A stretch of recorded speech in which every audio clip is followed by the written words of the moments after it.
satu contoh sekarang ya. Di Madura ini banyak, ini contoh yang menjadi wali. Ini harus diperhatikan dulu, yang menjadi wali. Ini saya banyak mendapatkan ketika si ayah tidak ada. Jadi wali itu ada tiga ya, namanya wali. Satu, ada wali mujbir. Wali mujbir itu wali yang bisa memaksa, hanya ayah, kakek, dan seterusnya. Itu namanya wali mujbir. Yang kedua namanya wali nasab.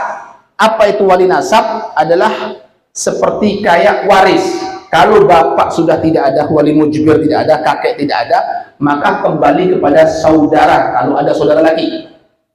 Kalau tidak ada saudara laki, kembali ke saudara ayah, seperti kayak waris, begitu ya.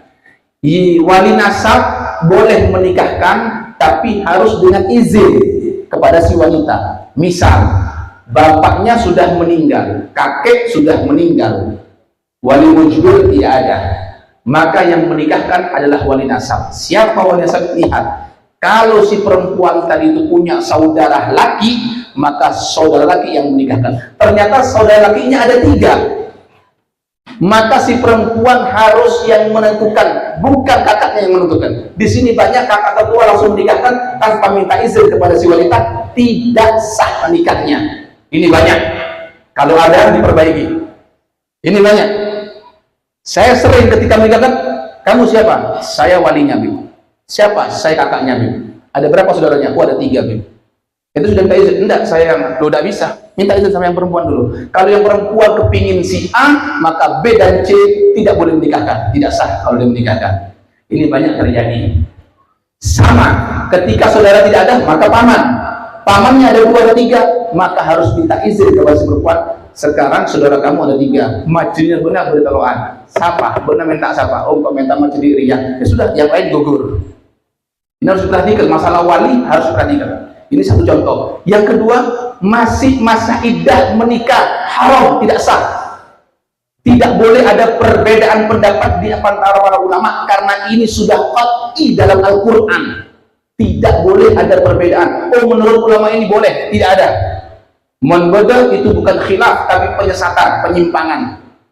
Ini harus diperhatikan baik-baik. Ini masa iddah, laki belum mengucapkan kata cerai, meleh sholat, kawin, tidak sah. Ini banyak. Ini terus terang, untuk bab ini kami harus tegas, karena kalau tidak zina setiap hari. Ini harus diperhatikan baik-baik di sini. Ini hati-hati. Masalah pernikahan begini ya, dalam hukum syariat itu kita cari dulu hukum. Pertama, hukum yang kuat. Kalau memang tidak ada, cari solusi yang lemah dulu. Yang lemah tidak ada, cari madhab yang lain. Kita bisa taklid. Kalau sudah tidak ada semuanya, jangan dikerjakan, jangan memaksa. Tergantung kiai na, mau tahu. Ini yang repot. Kita bermusuhan dengan orang-orang yang kalau sudah jahil, repot. Saya berani katakan jahil, kenapa? Karena dia bertentangan dengan hukum Allah. Makanya kami siap untuk duduk, ayo musyawarah. Kalau Anda mengatakan boleh, mana dalilnya? Dia tidak bisa ngasih dalil. Di kitab mana? Madhab siapa yang berbicara? Ini sering saya berhadapan seperti ini, sering ya.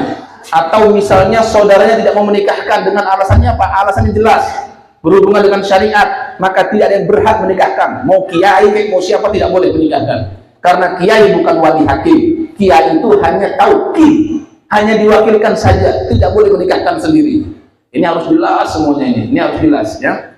Nah, jadi kalau masih ada wali mujbir, tidak boleh berpindah kepada wali nasab. Selagi masih ada itu semua, tidak boleh berpindah kepada wali hakim. Ini harus jelas semuanya ini. Jadi kalau tidak, na'udzubillah, tadinya dia berharap dengan nikah itu mendapatkan pahala, yang ada adalah mendapatkan dosa. Ini belum cerita hak-hak yang lainnya masih ini. Ini baru bab wali sudah banyak kalero. Dan bab wali boleh kalero belum masa terusak gitu loh. Nah, ini penting ya, ini penting. Kita tidak panjang lebar. Insya Allah dalam majelis yang lain, karena kita ada tamu di sini.